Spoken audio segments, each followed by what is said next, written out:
Graças a Deus, que nos abençoe Jesus, o mestre de nossas almas, nos dando a assistência necessária na tarde de hoje, para tratarmos desse assunto tão delicado, muito trabalhado no meio espírita, que é a questão do aborto. Nós vivemos, atualmente, na época das liberdades individuais. Uma conquista democrática muito importante, depois de séculos de uma história de regimes totalitaristas, que ainda existem em alguns países, em alguns rincões do nosso mundo. E apesar do regime democrático não ser um regime perfeito ou isento de contradições, ele ainda é, de longe, o que há de melhor para a nossa sociedade. Ainda nos lembramos da possibilidade futura, quando pensamos em Sócrates, em Platão, em Jesus, de regimes ainda mais avançados, guardados para o futuro, que é a própria democracia.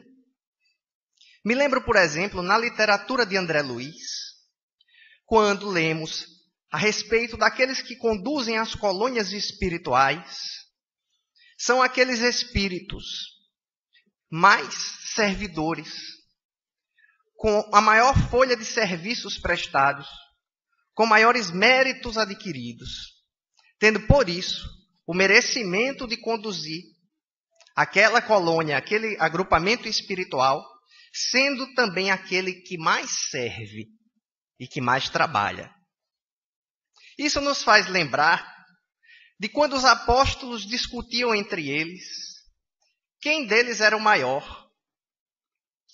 E Jesus, na sua sabedoria profunda, disse: o maior será aquele mais humílimo e servidor, nos trazendo uma perspectiva aí completamente revolucionária a respeito na condução das coletividades.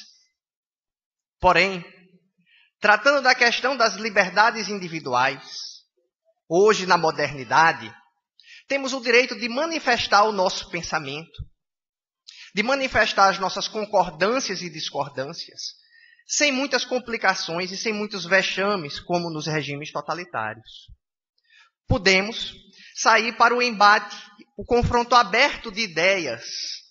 E esse confronto aberto de ideias, ele é importante para o fortalecimento de um regime democrático.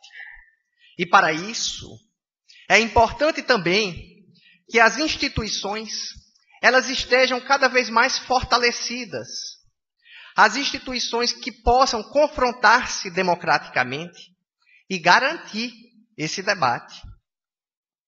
É por conta das liberdades individuais que a partir da década de 60 surgiram os movimentos revolucionários para as liberdades sexuais.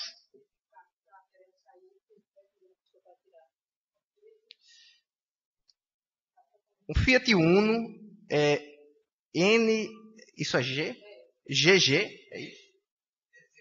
Deve ser GG, 3408. Fiat Uno 3408. Eu acho que alguém precisa deslocar um carro. Talvez seja isso. Obrigado. Então, nós temos aí, desde a década de 60, com a revolução sexual, com o movimento dos hippies, um movimento de abertura para as questões sexuais, até então, que eram tabus e não eram discutidas nas nossas sociedades.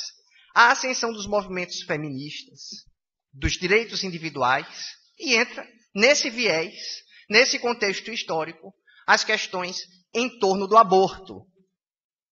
E o hasteamento da bandeira do aborto como sendo o direito de uma liberdade individual.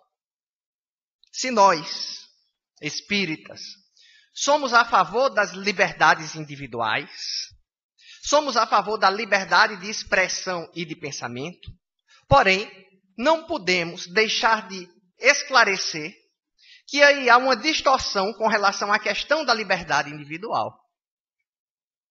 Quando afirma-se que o aborto é uma questão de opção ou de liberdade de cada pessoa.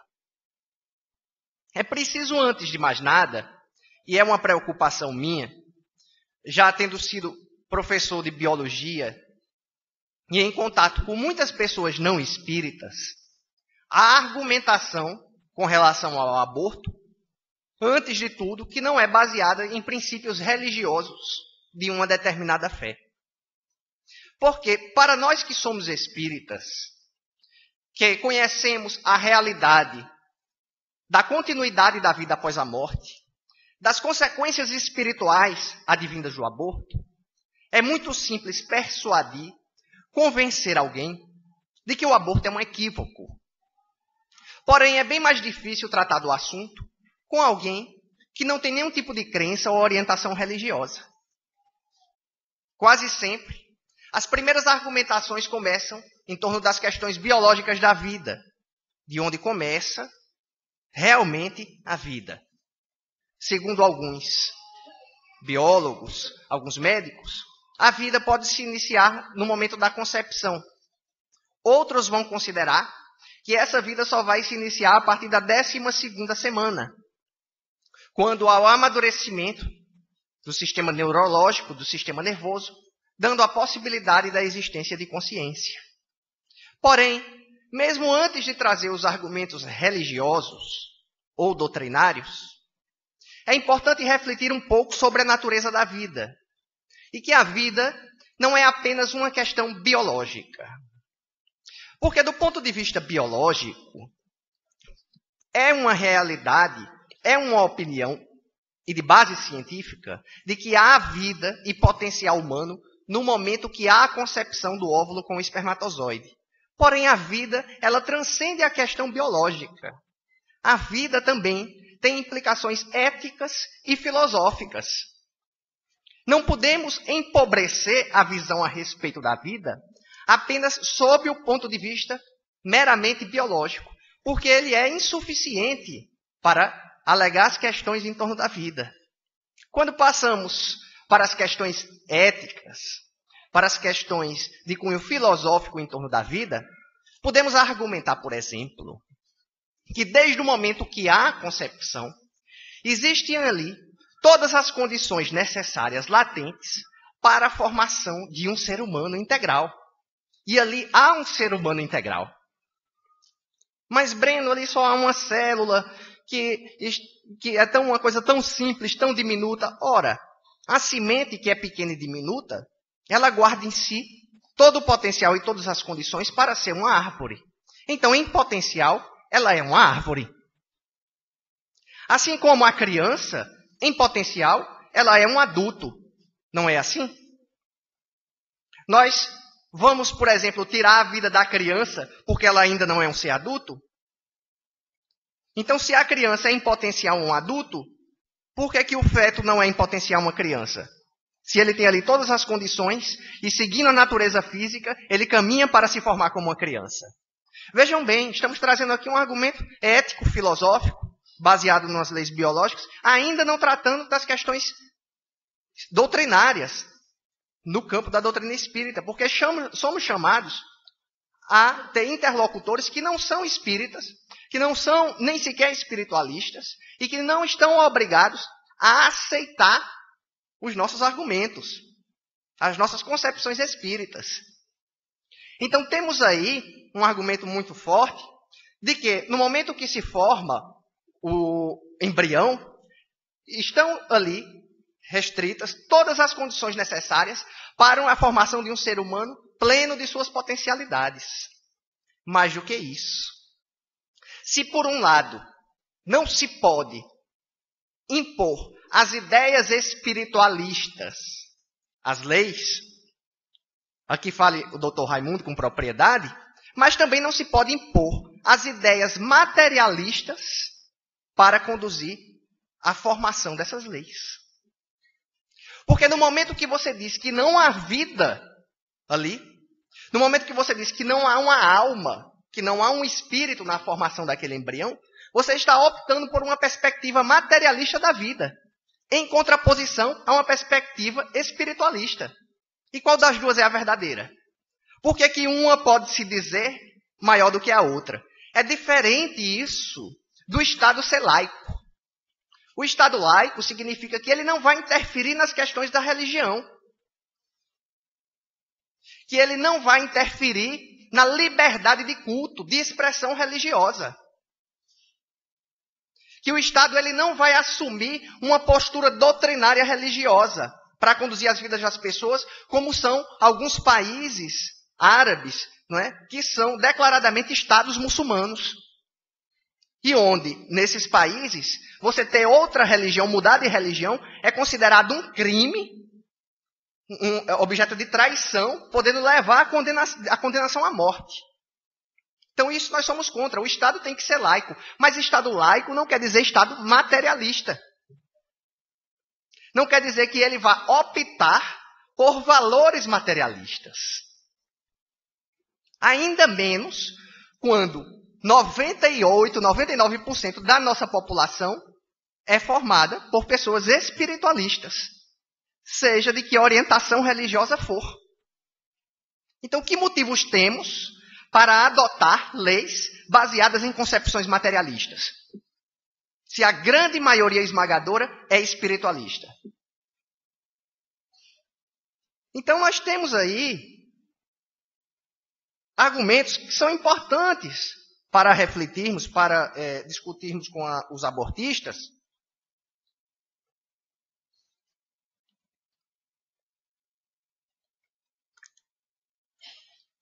Esses argumentos, eles estão baseados em uma reflexão filosófica, em uma reflexão nos fatos. E eu tenho mais fatos aqui. Em 1975, saiu nos Estados Unidos um estudo chamado Relatório Kissinger. Patrocinado, vamos dizer assim, estimulado por um secretário norte-americano, Henry Kissinger. E que teve a participação também da família Rockefeller, pelo John Rockefeller, com mais de 26 pesquisadores na área de demografia humana. Esse relatório, ele tem muitos trechos, vamos dizer assim, de tendências eugenistas, e que diz que os países de terceiro mundo não deveriam ampliar, não deviam crescer demograficamente, porque isso prejudicaria os interesses econômicos e de crescimento, de soberania dos Estados Unidos. Veja que interessante.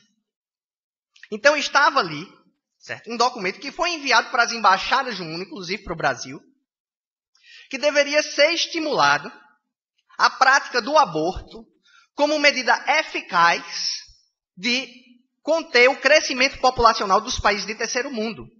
Porque se o Brasil, por exemplo, ultrapassasse até o ano 2000 a cifra de 200 milhões de habitantes, isso prejudicaria, consequentemente, o país se tornaria uma potência por conta da ampliação do seu potencial de mercado e de sua força de trabalho, e isso prejudicaria os interesses norte-americanos. E hoje, nós já estamos em 2012, e estamos aí em torno de 180 milhões de habitantes, não ultrapassamos os 200 milhões.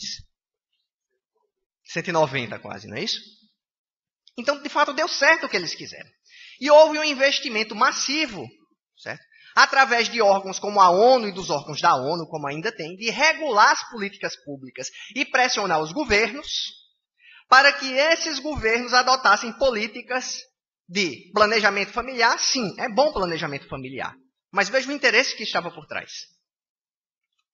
De métodos contraceptivos, né?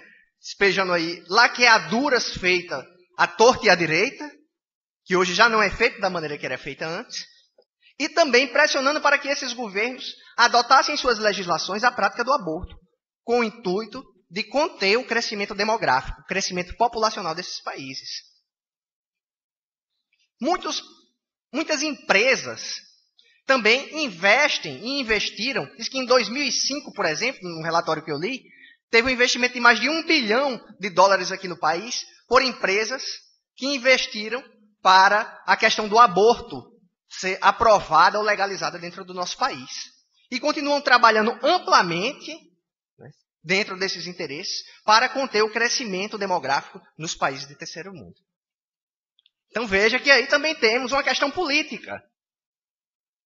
Que, às vezes, O discurso das liberdades individuais, o direito da mulher, né, sobre o seu próprio corpo, tal, que na verdade existem interesses econômicos e políticos por trás, que não são ditos, que não são declarados. Mas existem mais coisas. Vamos trabalhando essa argumentação. Por exemplo, fala-se de que a legalização do aborto diminuiria a mortalidade materna, o índice de mortalidade materna. Porque as mulheres, não sendo legal o aborto, procurariam clínicas clandestinas. E aí, nas precárias condições dessas clínicas clandestinas, porque muitas vezes adotam práticas, como usar, por exemplo, uma agulha de tricô, ou um objeto parecido, para perfurar o útero, para perfurar a bolsa onde estaria o feto, e a partir dali haver uma infecção de bactérias que existem na região do útero, fazendo com que o útero expulse aquele feto. Mas é claro que às vezes ficam resquícios dentro do útero, além de ser um procedimento muito doloroso e que pode provocar diversas infecções, levando à morte da mãe, por septicemia, que é a contaminação no sangue. Então, disse que quando as mulheres procuram essas clínicas ilegais, estão susceptíveis, de fato estão, à morte, a desencarnarem em meio a esse procedimento. Mas eu recebi, hoje, não por acaso, uma reportagem interessante, eu imprimi, eu trouxe aqui para ler para vocês, sobre a questão da mortalidade, do índice de mortalidade materna e a aprovação, a legalização do aborto.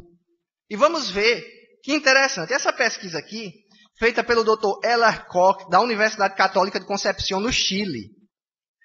Ele diz o seguinte: uma análise científica dos dados nos últimos 50 anos sobre mortalidade materna no Chile conclui que o fator mais importante na redução da mortalidade materna é o nível educacional das mulheres. Veja bem, não para por aí. Ou seja, a questão da educação é mais importante. Quanto a cada ano de educação formal, cai drasticamente os índices de mortalidade materna. A equipe do Dr. Koch, da Universidade Católica de Concepción, analisou o efeito sobre a mortalidade materna exercido pelo histórico educacional escolaridade e políticas públicas de saúde da mulher, incluindo a legislação que proibiu o aborto no Chile em 1989. Os pesquisadores analisaram os fatores com probabilidade de afetar a mortalidade materna, tais como anos de escolaridade, renda per capita, taxa de fecundidade total, ordem de nascimento, abastecimento de água potável, esgoto sanitário e parto por pessoal qualificado. Educar as mulheres aumenta a capacidade que elas têm para acessar os recursos de saúde existentes, incluindo atendentes qualificados para o parto, e leva diretamente a uma redução no seu risco de morrer durante a gravidez e o parto.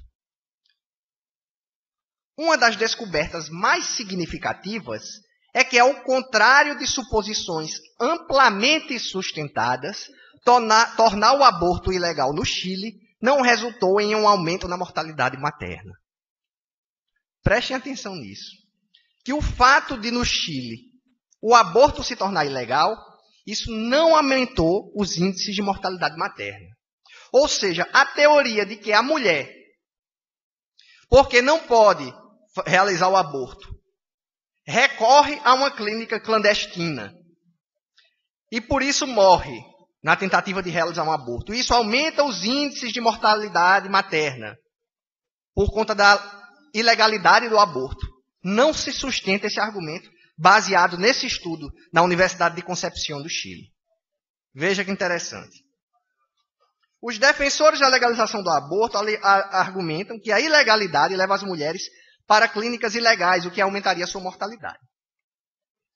Na verdade, após o aborto tornar-se legal, em 1989, lá no Chile, a taxa de mortalidade materna continuou a diminuir, de 41,3 para 12,7 por 100 mil nascidos vivos. Uma redução de 69,2%. Ou seja, depois que o aborto se tornou ilegal no Chile, caíram em quase 70% os índices de mortalidade materna. Quer dizer, isso é para deixar estarrecido qualquer abortista, né? Defende, não, porque queremos salvar mais vidas. O argumento é furado. Na verdade, não. Aqui estamos vendo que a ilegalidade, depois de declarada a ilegalidade do aborto no Chile, os índices caíram drasticamente, mas isso se deu, ele vai falar mais adiante no artigo também, pelo aumento da escolaridade nos índices sociais do país. Então, o Chile, por exemplo, é um exemplo com relação às políticas de escolaridade, às políticas de educação. E o fator que mais pesou dentre todos aqui para diminuir os índices de mortalidade materna foram os investimentos públicos em educação e em escolaridade. Aqui no final, por exemplo, vai dizer o seguinte: para cada ano adicional de escolaridade materna, ou seja, para cada ano mais de estudo que a mãe tem, houve uma diminuição correspondente na taxa de mortalidade materna de 29,3 por 100 mil nascidos vivos. É espantoso o efeito que a educação realmente tem para salvar vidas. Então, a proibição legal do aborto, ao contrário do que dizem os abortistas, ela não vai aumentar necessariamente os índices de mortalidade materna. Temos um exemplo claro, contrário disso no Chile. Pode dizer, mas essa é a realidade do Chile. Claro, mas nós podemos produzir estudos semelhantes para a nossa realidade. Mostra que o argumento ele não é universal e certo. Além disso, não há estudos que digam o contrário. Afirma-se baseado em quê? Em que números? Que a ilegalidade do aborto vai aumentar a mortalidade materna. É apenas uma ideia. É apenas uma opinião sem base. E aqui nós temos uma publicação científica que diz o contrário, drasticamente o contrário. Então, até o momento, vejam vocês, nós estamos tratando de uma argumentação política, de uma argumentação baseada em estatísticas, baseada na ética, na própria concepção biológica. E eu não precisei ainda falar de espiritismo para discutir a questão do aborto com um abortista ou com um materialista, que não é obrigado a aceitar os argumentos espiritualistas ou especificamente os argumentos espíritas. Mas, porém, nós acreditamos que o espiritismo ele abre uma percepção mais ampla da vida. Nós não podemos deixar de afirmar e de acreditar que aqueles que não têm a perspectiva espiritualista e especificamente o conhecimento espírita da vida, têm uma visão mais empobrecida e mais limitada consequentemente. Porque tudo que ele entende da vida vai do nascimento à morte do corpo físico. Para o materialista, depois da morte física, tudo se acaba. Não há mais sentido. Então é difícil você convencer uma pessoa dessa sobre as consequências espirituais, as consequências kármicas, as consequências, né, que envolvem a questão do aborto. Mais do que isso, também as consequências psicológicas, que é também um argumento muito forte, que pesa contra o aborto por conta do trauma psicológico que é causado na mulher que realiza o aborto. E, ao contrário, aquelas que se decidem a levar adiante uma gravidez a princípio indesejada, têm um alto índice de superação, de satisfação pessoal, de sentimento de dever cumprido, mesmo quando nos casos absurdos ou nos casos difíceis da gravidez por conta do estupro. Isso, Raimundo trouxe uma história belíssima aqui no encontro que nós tivemos aqui, tratando a respeito de um caso como esse.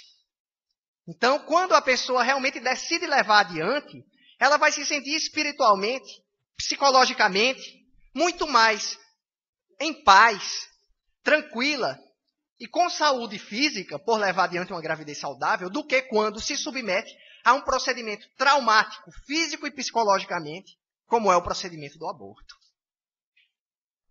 Eu me lembro, há alguns meses atrás, na universidade, eu fui procurado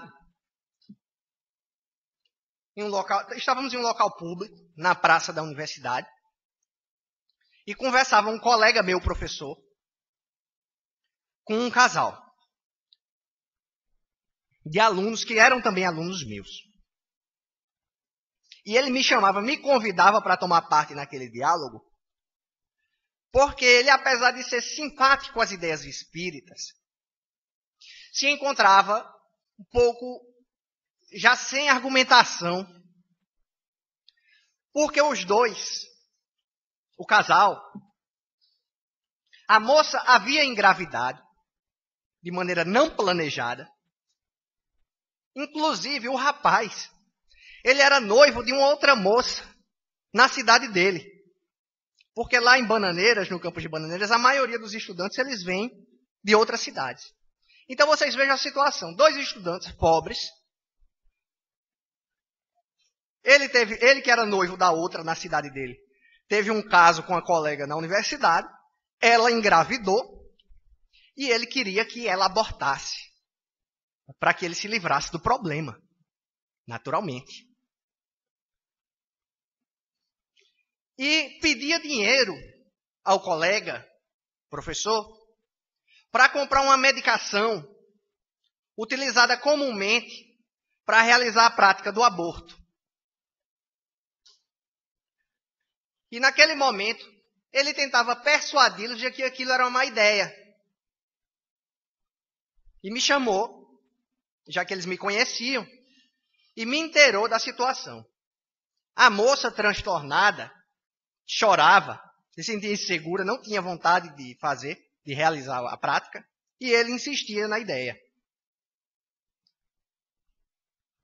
Então, naquele momento, eu acho que eu fui tomado por uma espécie de inspiração, porque às vezes as ideias nos tomam de rompante, mesmo a gente não tendo uma mediunidade ostensiva, mas a gente sente a inspiração e o apoio da espiritualidade. E naquele momento eu pude sentir claramente a ajuda dos irmãos espirituais que me ajudavam a dialogar com aquele casal para também persuadi-los de não realizar, de não cometer aquele erro. E eu lhe falei assim de maneira bem fluente, a respeito primeiro das suas responsabilidades morais ao rapaz.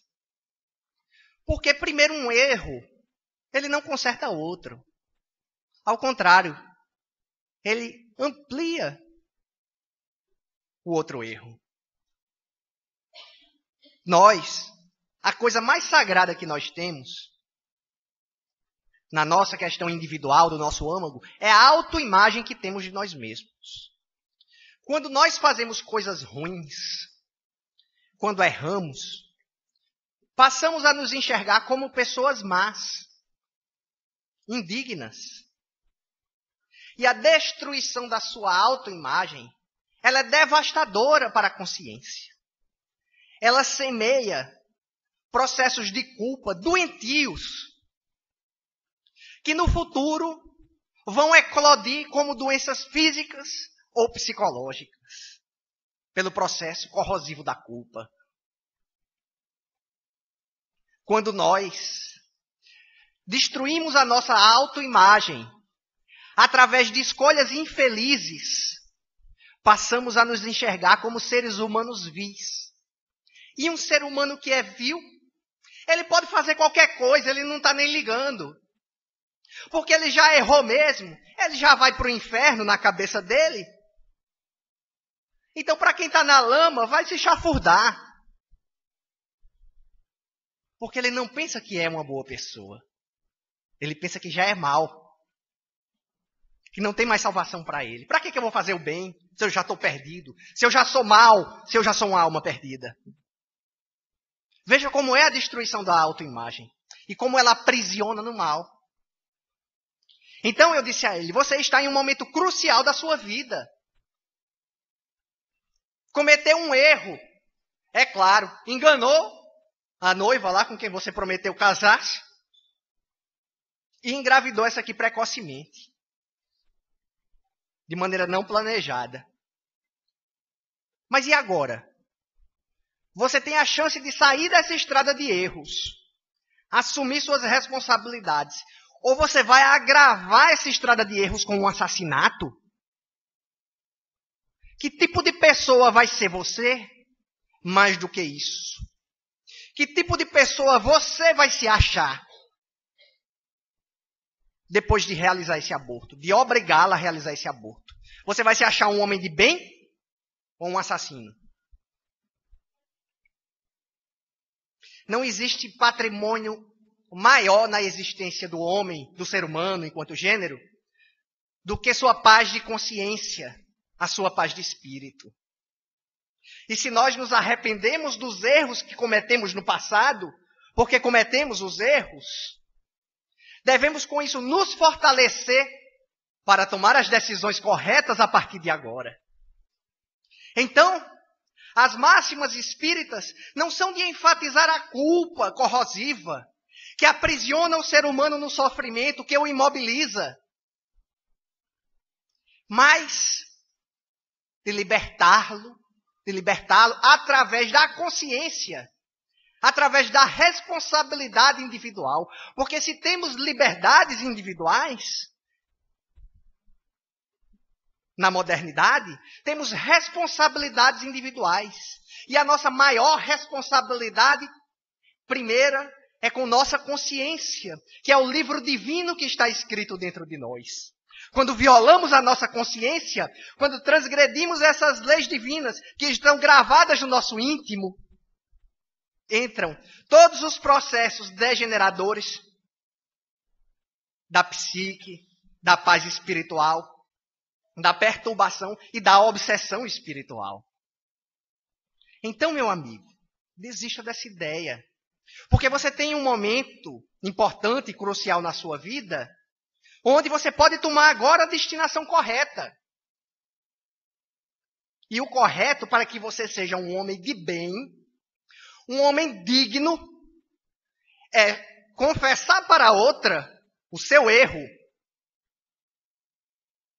e assumir a responsabilidade de cuidar desse filho. E não tirar uma vida para tentar resolver o seu problema individual. Mas o futuro, e o meu futuro profissional, o futuro profissional dela, quem importa? Quem importa é você ter um futuro profissional brilhante, ganhar rios de dinheiro, uma pessoa socialmente aceita por todos, aplaudida pelo mundo quando sua consciência está atormentada. Quando você se sente uma má pessoa, quando você se sente uma pessoa vil. Que importância tem as aquisições do mundo?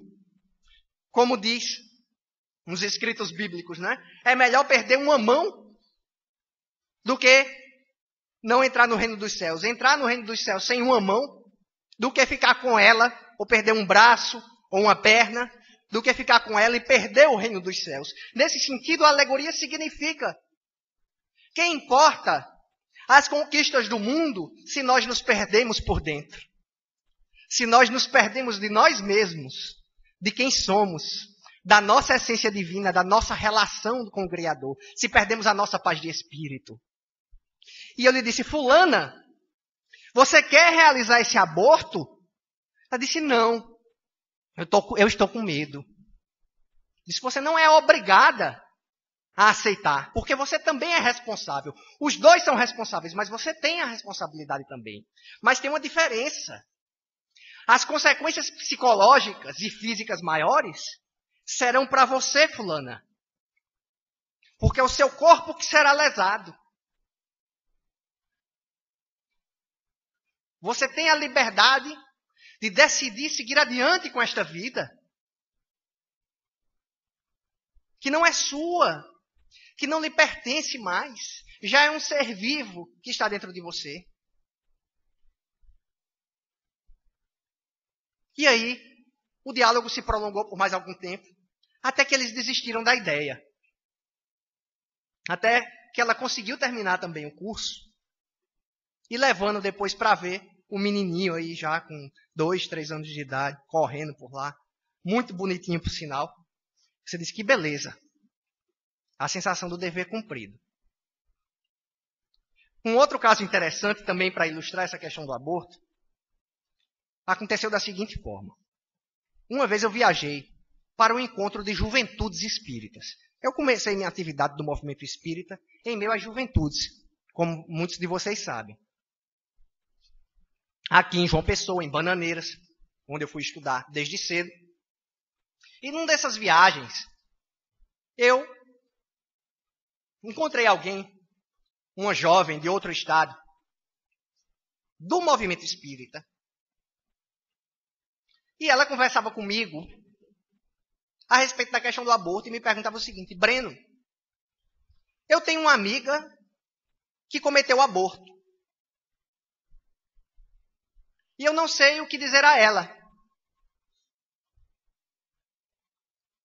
O que você diria nessa situação? E eu lhe disse o seguinte. Eu disse, olha, fulana, você deve conversar com essa pessoa, mostrando que essa é uma escolha errada. E que ela será uma das pessoas mais prejudicadas com essa escolha. Porém, se ela já tiver feito essa escolha equivocada pelas razões que nós já declinamos aqui, temos debatido aqui, não cabe estimular-lhe a culpa, o remordimento, porque a pessoa tomada pela culpa está imobilizada, incapaz, às vezes, de reconstruir a sua vida, de tomar novamente uma nova opção, uma estrada correta. E a pessoa tendo conhecimento depois, dizia ela, da doutrina espírita, ela se sente ainda mais culpada, às vezes indigna até de tomar parte de algum segmento religioso, porque se sente uma pessoa culpada ou que cometeu um pecado. Então cabe dizer que os erros do passado, eles podem ser ajustados através do amor, da escolha, da nova escolha pela vida.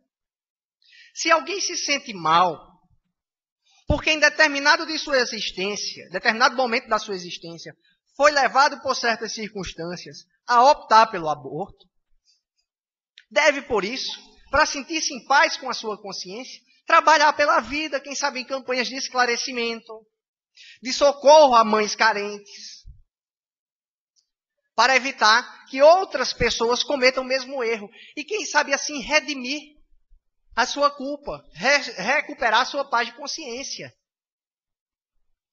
E é uma maneira de resgatar o erro também. E quem sabe assim, esse espírito que foi abortado, que talvez tenha se tornado um inimigo espiritual, ele desista dos seus propósitos de obsidiá-la, se é esse o caso. Porque isso pode acontecer. Pode acontecer que a gravidez, através dela, a mãe recebe um espírito comprometido com ela no seu passado, que precisa, através das portas da maternidade, resgatar os dois débitos adquiridos no passado. E ali, aquele espírito necessita da oportunidade sagrada da maternidade para retornar ao palco da vida e eles se reconciliarem. E quando esse propósito ele é frustrado, quando é frustrada a oportunidade do espírito se reconciliar com a sua mãe, ele muitas vezes se revolta se não é um espírito evoluído. E de alguém que poderia reconciliar-se, torna-se um inimigo espiritual. E quem sabe através dessa mudança de atitude, do arrependimento sincero, através de ações pró-vida, esse espírito se toque de que aquela mãe está de fato arrependida e quem sabe pode vir a recebê-lo em outra oportunidade no futuro. E depois de dizer isso a essa minha conhecida, ela me confessou que ela era a pessoa quem tinha cometido o aborto. Veja que coisa, uma jovem do meio espírita que tinha cometido um aborto e se sentia imunda, culpada, porque conhecia o espiritismo e mesmo assim tinha realizado a prática do aborto. Imagine vocês se o meu discurso nesse momento fosse um discurso de condenação, um discurso de estimular o sentimento de culpa. Eu teria complicado ainda mais a situação dessa jovem ao invés de ajudá-la. Então devemos ter muito cuidado com as nossas palavras, no sentido de colocá-las da maneira correta e esclarecer corretamente as nossas ideias para ajudar as pessoas e não prejudicá-las.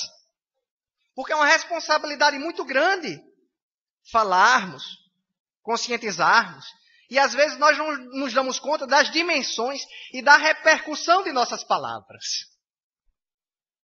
Por último, eu queria também citar um caso muito interessante que trata dessa questão do aborto.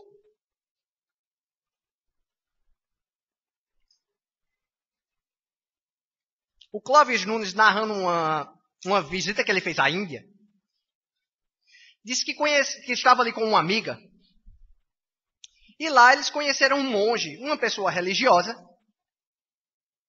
E esse monge disse à amiga que ela iria engravidar naquele ano e teria um filho.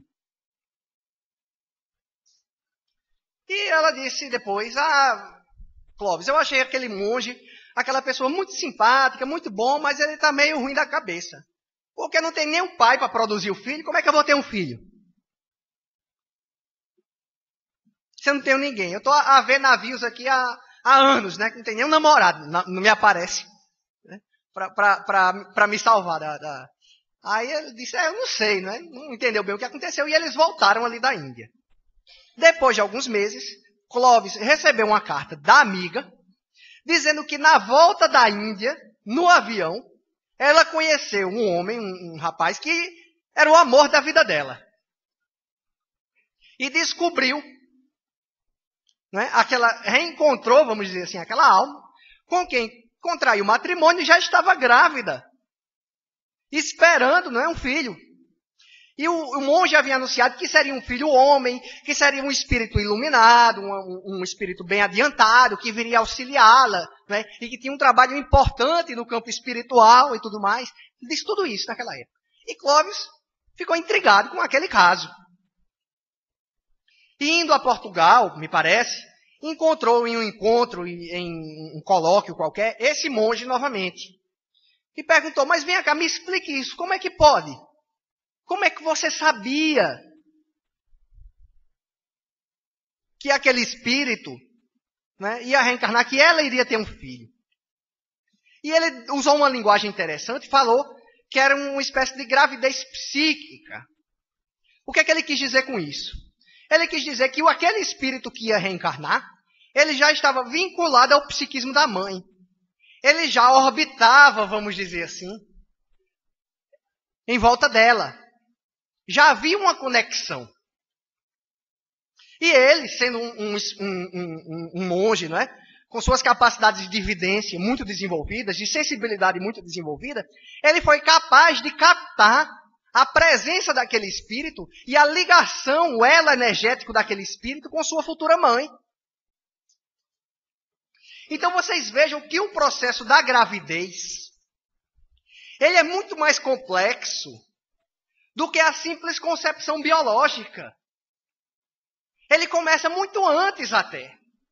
Quando o espírito, através dos processos de planejamento reencarnatório feito pela espiritualidade, eles já se vinculam àquele grupo familiar do qual irão nascer. Podemos ler no livro, na obra de André Luiz, Missionários da Luz, A reencarnação de Sigismundo.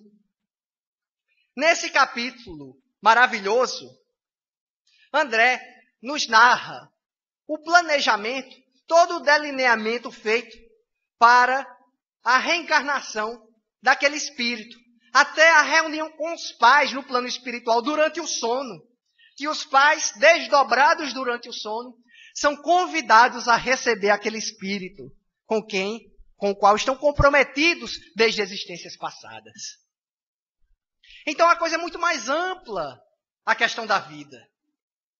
A partir desse planejamento, desses compromissos que às vezes assumimos antes de reencarnarmos, quando realizamos o nosso planejamento reencarnatório ainda no plano espiritual e nos comprometemos a receber esses espíritos, e eles se vinculam a nós, psiquicamente, espiritualmente, e aguardam ansiosamente a oportunidade de retornar ao palco da vida, de serem amados, de amar, de se reconciliar, de crescer e de evoluir espiritualmente.